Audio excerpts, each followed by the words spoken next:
The world once moved without names for its days. No Monday, no year 1200, no January or June, only the endless turning of sun and moon. People rose with the light, worked until it left them, and slept when the dark swallowed the earth. But deep inside, there was a longing, an ache to understand when. To give shape to the endless passing of moments. They didn't yet know that one day, this longing would change the course of history. Our story begins in a small village near the banks of the Nile, long before the idea of years meant anything. The river ruled everything, when to sow, when to harvest, when to pray for mercy. But no one truly knew when the floods would come. Some years it swallowed their crops too soon, others, it left them cracked and dry.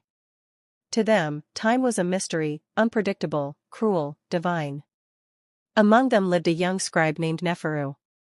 He had no power, no wealth, only curiosity.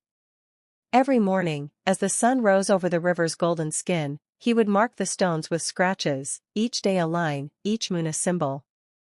Villagers laughed at him. "You can't count the gods' moods," they said.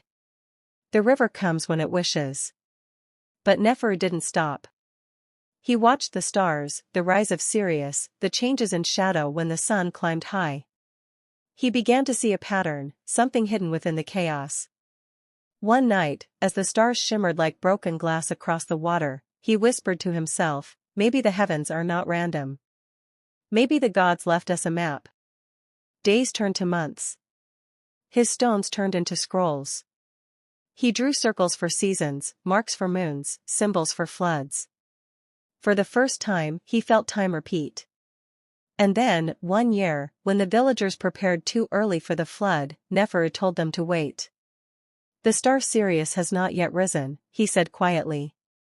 "When it does, the river will follow." They mocked him. But when the flood came exactly as he said, silence filled the village. It wasn't luck. It was the birth of something new, the beginning of a calendar. The pharaoh's priests heard of Neferu's prediction. They summoned him to the great city, where pillars touched the sky and gold shimmered on every wall. There, he explained his markings, days, moons, cycles of the sun. The priests saw power in his discovery. For if one could predict time, one could control it. Neferu's quiet devotion became the foundation of Egypt's solar calendar, 365 days, divided by the rhythm of the stars. The priests claimed it as a gift from the gods, but Neferu knew it was born from observation, not miracle. Still, he said nothing. The world wasn't ready to believe that humans could measure the divine. Yet, time, once captured, refused to stay still. Centuries passed. Empires rose and fell, Babylon, Greece, Rome. Each sought to bend time to its will. Each built calendars not just to mark days, but to rule them. For kings and emperors, time was not sacred, it was a weapon. In Rome, the calendar became chaos. Festivals fell out of season. Winter arrived in the harvest months. Soldiers marched on the wrong days. The sun no longer matched the dates carved in marble. It was as if the universe itself mocked them. Until Julius Caesar, proud, brilliant, desperate for control, stood before his scholars and said, "We will make the sun obey." He called upon Sosigenes, an Alexandrian astronomer, a man who studied the Egyptian stars Neferu once watched centuries before. Sosigenes explained that the earth revolved around the sun, not perfectly, but with a rhythm just over 365 days. "We must add a single day every 4 years, he said, to keep the world in balance. Thus, the Julian calendar was born, the structure upon which empires were built, armies timed, crops sown, festivals celebrated. For the first time, humanity moved together, not just under one ruler, but under one time. Yet even perfection breeds error. The year wasn't exactly 365.25 days. And slowly, like a clock missing one heartbeat, the world began to drift again. But people didn't notice. Not yet. Across Europe, centuries later, monks sat in candlelit rooms copying ancient scrolls. Among them was Brother Matteo, a quiet man obsessed with precision. He noticed something strange: Easter, which should arrive with the spring equinox, was coming earlier every year. the sun and the church no longer agreed. Matteo spent nights gazing at the sky, counting shadows, measuring the drift of stars. He found the error, 11 whole minutes each year. Small, but devastating over time. If this continues, he wrote, our holy days will fall into winter. But who would listen to a humble monk? He sent letters, calculations, pleas, ignored, dismissed. Until one day, centuries after his death, a pope read his findings. His name was Gregory XIII. And the world would change again. By then, the Renaissance had filled Europe with thinkers, Galileo, Copernicus, scholars who dared to say the earth was not the center of creation. They understood Matteo's fear. And so, in 1582, the Gregorian calendar was born. 10 days were erased from existence. People went to sleep on October 4th and woke up on October 15th. Imagine that, 10 days simply gone. In the streets, panic spread. Merchants thought their debts vanished. Lovers lost their anniversaries. Priests were accused of stealing time itself. Yet, for all the chaos, the sun aligned again. Humanity had reset its heartbeat. But the story of time was far from over. Even as calendars brought order, they also divided people. Some refused the change. Britain clung to the old Julian count for nearly 2 centuries more. Riots broke out when reform came. Give us back our 11 days, people cried in London's streets. They believed they'd been robbed of life itself. Time, once invented to unite humanity, now separated it. But deep beneath these conflicts lay something far more profound, a truth that Neferu, the forgotten scribe, had sensed thousands of years before, that time is not something to own, but to understand. As the centuries turned, scientists would measure time with pendulums, gears, and atomic pulses, but no matter how precise the clocks became, the human heart still beat with its ancient rhythm. The rhythm that began by a river, with a man marking stones under the stars. And though the names of calendars changed, from Egyptian to Roman to Gregorian, the story remained the same, the endless human search to bring meaning to the passing of moments. But as the modern age dawned, and seconds began to matter more than seasons, something sacred began to fade. The stars were forgotten. The sun's warmth, the moon's phases, the scent of harvest, all replaced by glowing screens counting seconds. People once looked up to the heavens for guidance. Now, they stared down at clocks. And so began a new era, not of discovery, but of disconnection. A world that had learned to measure time had somehow forgotten how to feel it. Centuries passed, and the calendar, once a sacred compass, became a tool of power.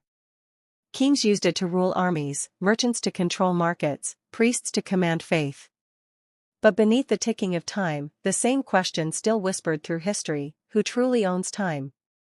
In the great cities of Europe, church bells ruled the days. They rang at dawn, at noon, at dusk, reminding people when to pray, when to work, when to rest. Time was not theirs, it belonged to the church. Yet outside the stone walls, a quiet rebellion began. In the 14th century, a craftsman in Nuremberg built a strange device. It had no priest, no prayer, no sun or moon, only gears and a swinging weight. It could measure hours without heaven's light. For the first time, humans had captured time inside metal and wood. The mechanical clock was born. When the first town clock struck 12, people gathered in awe. Some crossed themselves, others wept. The sound echoed across rooftops like the heartbeat of a new world. But with every chime, the world became less divine and more human. The clock didn't ask the stars when to move, it decided on its own. From that moment, time no longer flowed like a river, it ticked like a machine. Factories replaced farms. The bell of the church became the whistle of the mill. Men and women rose not with the sun, but with schedules. The calendar, once made to honor the stars, was now made to serve the clock. And yet, as people learned to control time, they began to lose their peace. In the 18th century, the Industrial Revolution roared across continents. Steam engines cut through valleys, trains sliced across lands that once took months to cross. Suddenly, each town needed to agree on a single hour. A minute's difference could mean disaster on the rails. So, humanity did something extraordinary, it synchronized the world. In 1884, men from every powerful nation gathered in Washington, D.C. They divided the earth into 24 slices, one for each hour. They chose a line through Greenwich, England, and declared, "This is where time begins." The prime meridian. For the first time, the planet had one heartbeat. From London to Lahore, from New York to Nairobi, all humanity bowed to the same invisible rhythm. But that rhythm had a cost. People who once lived by seasons now lived by seconds. Farmers became laborers, storytellers became workers, mothers became timekeepers, watching clocks, chasing deadlines, counting birthdays instead of blessings. Time, once a companion, became a master. In quiet homes across the world, people began to feel a strange emptiness. They had calendars full of plans, yet hearts full of longing. They could measure every hour, but could no longer feel its weight. And somewhere, perhaps in the memory of the earth itself, the old stars still watched, silent, distant, waiting for humanity to look up again. As centuries turned, the clocks grew smaller, faster, more precise. From pendulums to pocket watches, from ticking hands to silent screens. Scientists found ways to measure even a billionth of a second. But in their quest for precision, they began to realize something humbling, that time itself was not what they thought. Einstein's words shattered centuries of certainty. Time, he said, is not constant. It bends, stretches, slows, depending on where you stand and how fast you move. Time was not a ruler, it was a river that changed its flow. The calendar, so proud and perfect, suddenly seemed fragile again. And as the modern world marched forward, with its skyscrapers and satellites, the ancient desire that began with Neferu by the Nile still pulsed within us, to understand time, to make peace with it, to feel it once more. In the quiet of modern cities, you can still see it, in a mother watching her child grow too quickly, in an old man staring at a photo of his youth, in lovers whispering, "Where did the time go?" We still build calendars, mark birthdays, set reminders, trying to hold on to moments before they slip away.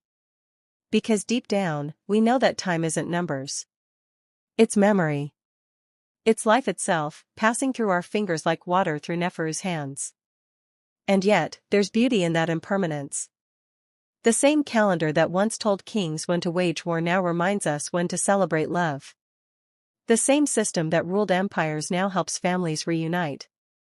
The same ticking clock that once enslaved workers now brings us together, at weddings, at dawns, at farewells. The calendar didn't just change history. It is history, the silent witness of every human breath. Even today, scientists send calendars beyond Earth. The Mars rovers count days by sols. Astronauts mark time differently as they orbit faster than the world spins.